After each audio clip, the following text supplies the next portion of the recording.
একদম অনুষ্ঠান বাড়ির মতো চানা মশলা আর তার সঙ্গে দই পরোটা ভীষণ সহজ বানানো। চাইলে তোমরাও কিন্তু বানিয়ে ফেলতে পারো। সেই দিন আমার বরের ছিল জন্মদিন, তাই নিজেই কিন্তু করে আমাদেরকে খাইয়েছিল।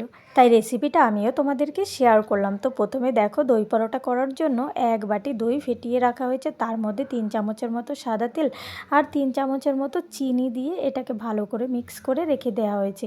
আর এই দিকে হচ্ছে ময়দা নিয়ে নেওয়া হয়েছে, আর ময়দার মধ্যে পরিমাণ মতো নুন। এবার হাত দিয়ে ভালো করে মেখে নিতে হবে। তারপরে যে দইয়ের ঘোলটা রেডি করা হয়েছিল সেটা অল্প অল্প করে দিতে হবে। এবার ভালো করে মেখে নিতে হবে। এবার যদি ঘোলটা কম পড়ে তাহলে এর মধ্যে জল বা তোমরা দুধও অ্যাড করে দিতে পারো। তো দেখো, একটু নরম করে কিন্তু মাখতে হবে।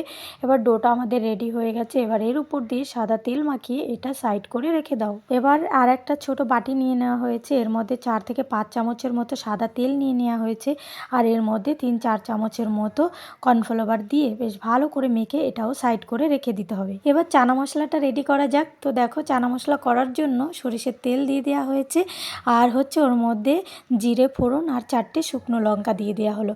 আর আগে থেকে কিছুটা পেঁয়াজ বেটে রাখা হয়েছিল মিক্সিতে, তো সেটাই দিয়ে দেওয়া হলো। আর পেঁয়াজটাকে হালকা কষিয়ে নিয়ে তার মধ্যে দিয়ে দিতে হবে 2 চামচের মতো আদা আর রসুন বাটা।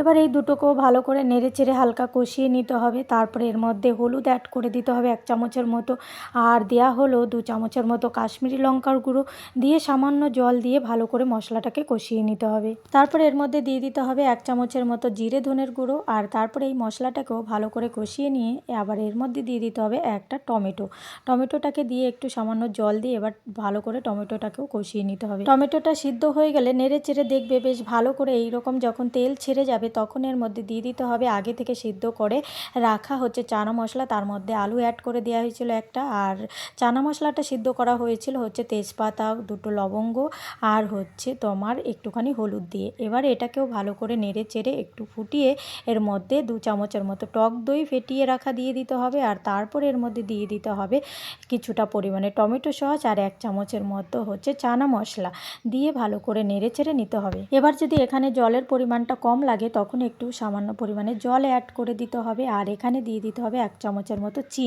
চিনিটা দিতে হবে যেহেতু টক দই দেওয়া হয়েছে, সেই টক দইটাকে ব্যালেন্স করার জন্য।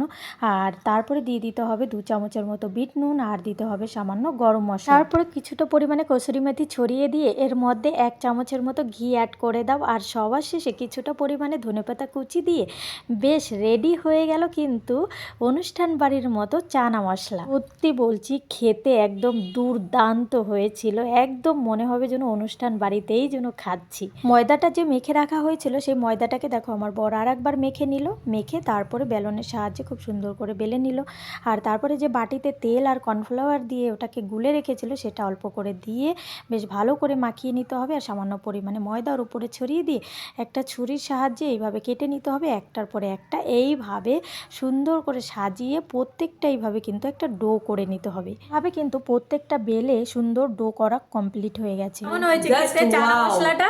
দারুণ, অসাধারণ, অসাম, জাস্ট ওয়াও। মানে মুখে ঢুকবে একটা, মনে হয় না ওয়াও ওয়াও, দারুণ।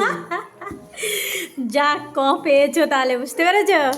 হ্যাঁ, ভালোই হয়েছে রান্নাটা। আমরা দুজনে মিলে ভাই একটা রেস্টুরেন্ট খুলো ভাই। হ্যাঁ সত্যি, তোমরা দুজনে মিলে একটা কোথায় রেস্টুরেন্ট খুলো? আমার ছাদে। ছাদে। দিদি তো ভাইয়ের হাতের রান্নার ভীষণ প্রশংসা করলো, আর সত্যি প্রশংসা করার মতোই ছিল কিন্তু। তারপর যে ডোগুলো রেডি করে রাখা ছিল তো সেইগুলোই একটা একটা করে সুন্দর করে বেলে নিতে হবে, তো আমিও একটু বেলে দিচ্ছিলাম।